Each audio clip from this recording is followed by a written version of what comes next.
Comment और AK Singh और आज फिर हम सीटेट का 2014 का प्रीवियस पेपर देखेंगे, यानी कि सीटेट के प्रीवियस पेपर देखेंगे। 2014 का पेपर 1 देखेंगे आज, और इसमें किसका, यानी कि आज देखेंगे CDP का भाग। तो चलिए शुरू करते हैं। CDP का भाग क्या है। CBSE द्वारा अपनाए गए प्रगतिशील कक्षा यानी शिक्षा के प्रतिमान में बच्चों का समाजीकरण जिस प्रकार से किया जाता है उसकी उपेक्षा की जा सकती है। तो देखिए, ये जो चीज़ें हैं, CBSE हो गया आपका, ये NCERT हो गया, वो सारा सीटेट का ही रोल, मतलब सीटेट में ही इंक्लूडिंग है। तो आपको क्वेश्चन भी NCERT या CBSE से ही रिलेटेड मिलेंगे, ना कि किसी बोर्ड से रिलेटेड। तो चलिए आगे क्या कह रहा है। उसकी अपेक्षा की जाती है, तो उसकी अपेक्षा क्या की जाती है, वह सामूहिक कार्य में सक्रिय भागीदारी का निर्वाह करे तथा सामाजिक कौशल में विकसित करे। यानी विकास या शिक्षा सिखाने की बात आ गई, और सक्रिय भागीदारी, दोनों टैग वर्ड आपको पता होंगे और इसका आंसर हो जाएगा यही। ठीक है बच्चों, चलिए अगला क्वेश्चन देखते हैं। क्वेश्चन नंबर 2 देखते हैं। निम्नलिखित में से कौन सा वाइगोत्स्की के सामाजिक सांस्कृतिक सिद्धांत पर आधारित है। भाई सीधे सीधे आपको पता होगा, परस्पर शिक्षण की बात जब आती है तो वाइगोत्स्की का नाम आता है, और वाइगोत्स्की का नाम आता है तो सामाजिक सांस्कृतिक क्रिया भी आता है। दो चीज़ का याद रखना, वाइगोत्स्की सामाजिक सांस्कृतिक क्रिया और परस्परित शिक्षण, ये चीज़ का ध्यान रखना आप सब। चलिए क्वेश्चन नंबर 3 देखते हैं। एक शिक्षक अपनी कक्षा से कहता है कि, यानी कि शिक्षक अपनी कक्षा से कहता है कि सभी प्रकार के पत्रिका यानी असाइनमेंट आपका निर्माण इस प्रकार किया गया है कि प्रत्येक विद्यार्थी अधिक प्रभावशाली ढंग से सीख सके, अतः सभी विद्यार्थी बिना किसी अन्य की सहायता से अपने कार्य को पूर्ण कर सके। वह कोलर के किस नैतिक, भाई देखिए कोलर के, आपको एक चीज़ मैं बता दूं क्वेश्चन से पहले ही, कि अगर आपको नैतिक विकास की बात आ जाए, पहली बात तो ये नैतिक विकास की बात कहाँ आती है, हिंदी में आती है, यानी कि लैंग्वेज में आती है, या फिर इस तरह की चीज़ों में आती है CDP में। तो कोलर का नाम याद रखना, नैतिक विकास से जुड़ा हुआ है। फिर आती है क्या, अब बात कौन सी है, औपचारिक चरण का चौथा चरण यूज़ कर रहा है, यानी कि चौथा कानून और व्यवस्था को यूज़ कर रहा है। तो ऑप्शन क्या हो जाएगा, ऑप्शन नंबर पहला हो जाएगा इसका आंसर। चलिए क्वेश्चन नंबर 4 देखते हैं। क्वेश्चन नंबर 4 क्या कह रहा है। 14 वर्ष की देविका अपने आप से पृथक स्वनिर्मित व्यक्ति यानी की भावना को विकसित करने के लिए प्रयास कर रही है।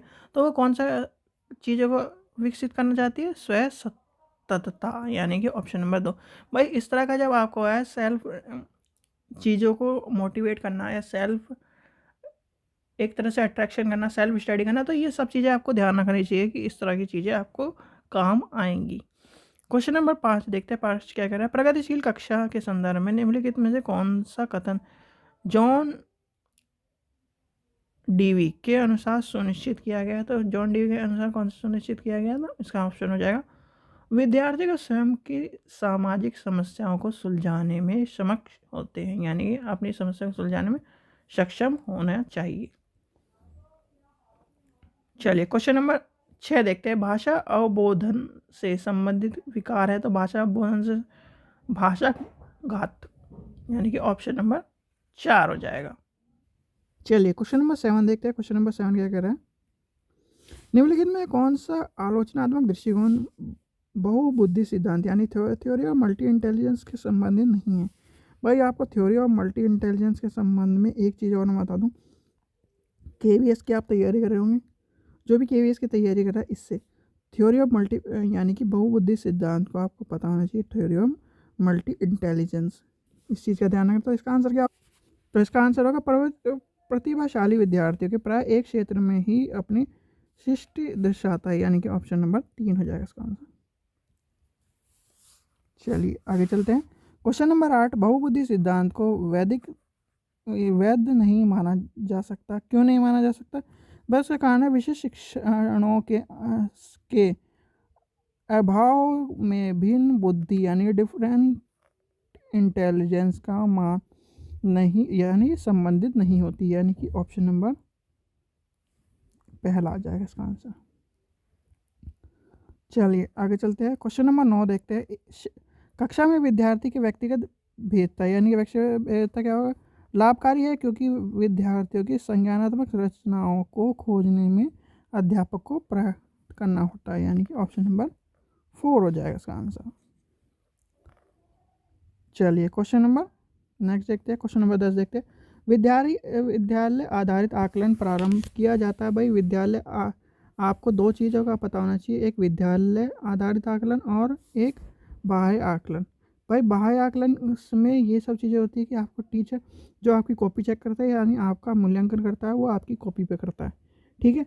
और विद्यालय आधारित आकलन में आपके सब चीज़ें, उसके आपकी पर्सनैलिटी, आप किस तरह पढ़ते थे क्लास में, ये सब चीज़ें ध्यान में रख के किया जाता है। तो सभी विद्यार्थी के संपूर्ण विकास को सुनिश्चित किया जा सकता है, यानी कि ऑप्शन क्या हो जाएगा, ऑप्शन नंबर हो जाएगा हमारा 2।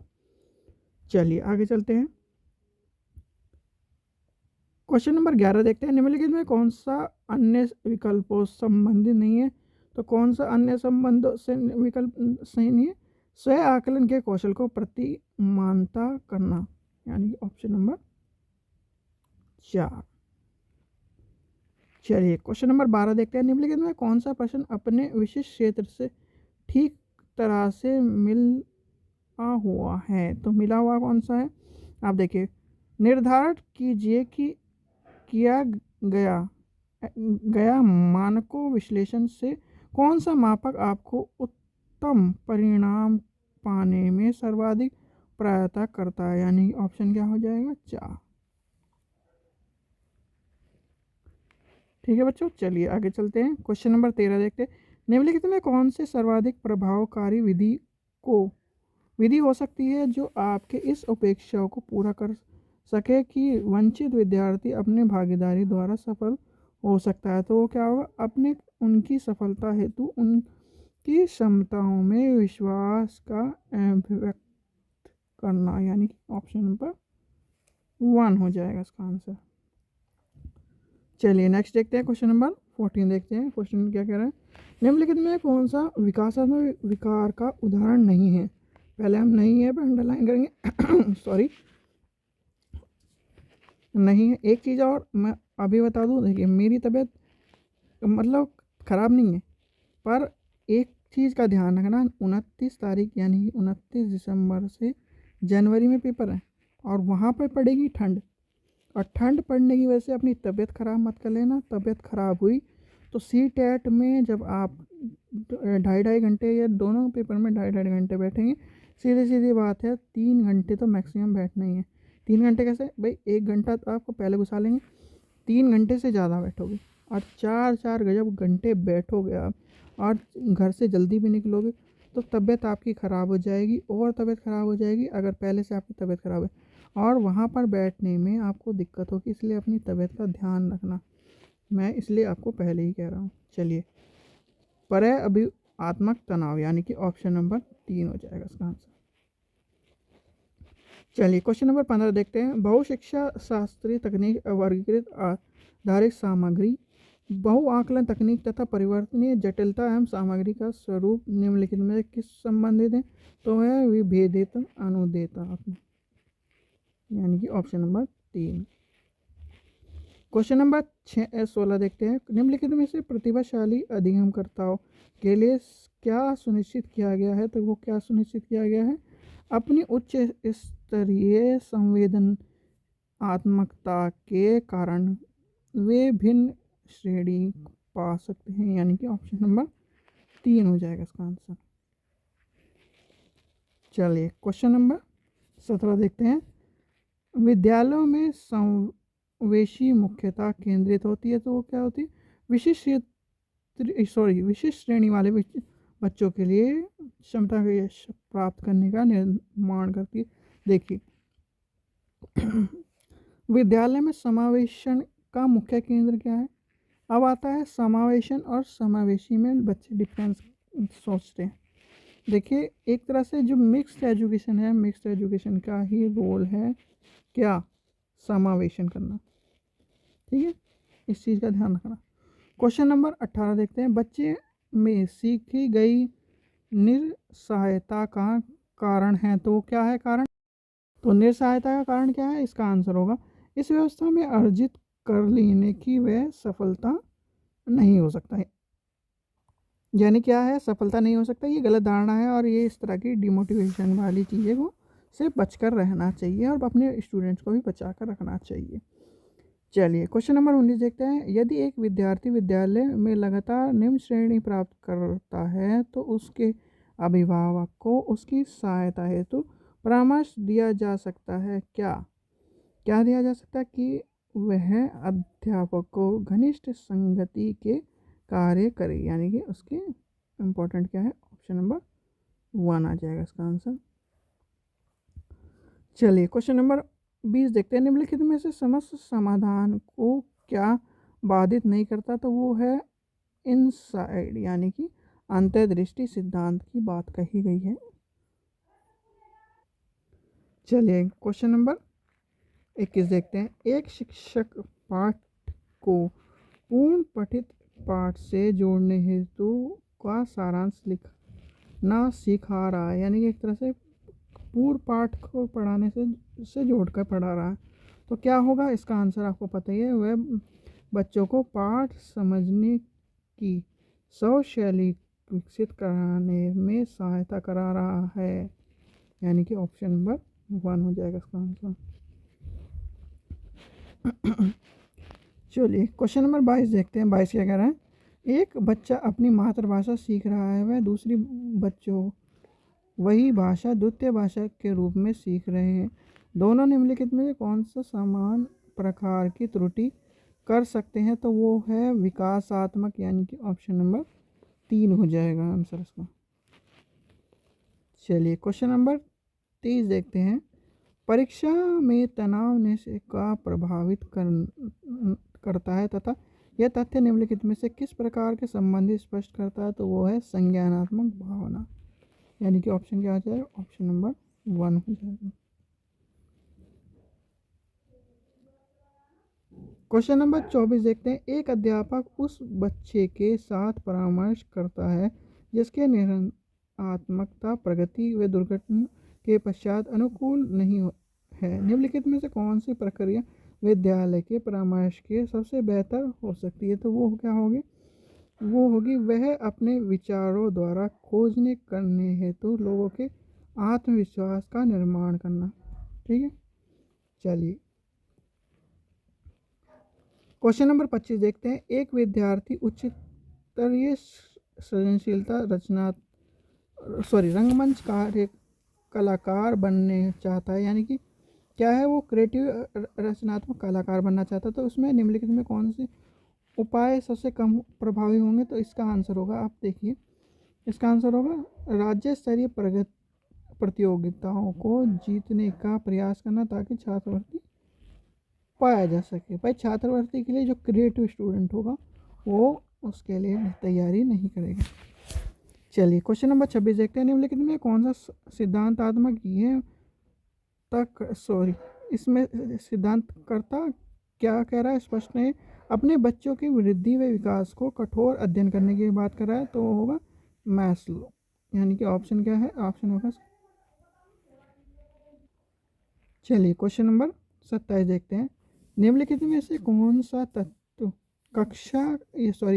कक्षा के अधिगम हेतु सहायता को हो सकता है, तो वो होगा अध्यापक द्वारा बच्चों की स्वायत्तता को बढ़ावा देना, यानी कि स्वायत्तता एक तरह से सेल्फ की बात कर रहे हैं, तो इस चीज़ को बढ़ावा देना। क्वेश्चन नंबर 28 देखते हैं। परिपक्व विद्यार्थी क्या है, तो क्या है, आगे चलते हैं, देखिए इसका आंसर क्या होगा। अपने अध्ययन में कभी कभी भावनाओं की सहायता चाहता है, यानी कि ऑप्शन नंबर 3 हो जाएगा इसका आंसर। चलिए क्वेश्चन नंबर 29 देखते हैं। पूर्व विद्यालय में पहली बार आए बच्चे मुक्त रूप से चिल्लाते हैं। 2 वर्ष पश्चात वह बच्चा अपने प्रारंभिक विद्यालय पहली बार आता है तो अपना तनाव चिल्लाकर व्यक्त नहीं कर पाता है। उसके कंधे पर, गर्दन पर यानी कि तनाव है। तो इस चीज़ के, भाई आप देखिए जब पहली बार बच्चा जाता है स्कूल तो वो चिल्लाता है, इस तरह की चीज़ें करता है, रोता है, इस तरह की चीज़ें, तो क्या होगा, तो इसका आंसर होगा विभेद व एकीकरणीय विकसित लक्ष्य, यानी कि ऑप्शन नंबर 4 हो जाएगा इसका आंसर। चलिए क्वेश्चन नंबर 30 देखते हैं। निम्नलिखित में से कौन सा कथन सत्य है, तो वो होगा आनुवांशिक बनावट व्यक्ति के परिवेश की गुणवत्ता के प्रति प्रतीकात्मक को प्रभावित करती है, यानी कि ऑप्शन नंबर 1 हो जाएगा इसका आंसर। ठीक है बच्चों, तो ये जो सीटेट का पेपर था 2014 का पेपर था, यानी कि सीटेट 2014 का पेपर था, और सीटेट 2014 का पेपर हमने में सीडीपी का भाग देख लिया। इससे पहले के जितने पेपर हैं वो आपको चैनल पर मिल जाएंगे, तो वहाँ पर जाकर आप सेक्शनों को देख सकते हैं और अपना तैयारी कर सकते हैं। और आपको सीटेट के जो 2011 से लेकर 2022 तक के सारे पेपर एक ही जगह पेपर चाहिए तो आपको लिंक डिस्क्रिप्शन में बुक का दिया गया है, वहाँ पर ले जाकर ले सकते हैं। और कीमत है सिर्फ और सिर्फ 118 रुपये। ठीक है बच्चों, जाकर बुक को ले लीजिए, जिससे आपको देखिए पेपर ओल्ड पेपर के बिना आप सीटेट को पास करने में असफल रहेंगे, तो इसलिए आप सीटेट के लिए अपनी प्रीवियस पेपर की बुक ले लीजिए, जिससे आपको प्रीवियस पेपर की तैयारी आप कर सकें और आपके कॉन्सेप्ट सारे क्लियर हो सके। आशा करता हूँ आपको वीडियो पसंद आई हो। वीडियो पसंद आई तो लाइक करें, शेयर करें और चैनल को सब्सक्राइब करके रखें, जिससे इस तरह की वीडियो मिलती रहे। और दूसरा, आप वीडियो देखते हैं, वीडियो को मतलब चैनल को सब्सक्राइब नहीं करते, तो इस चीज़ को फ्री ऑफ कॉस्ट है, सब्सक्राइब करिए। Thank you.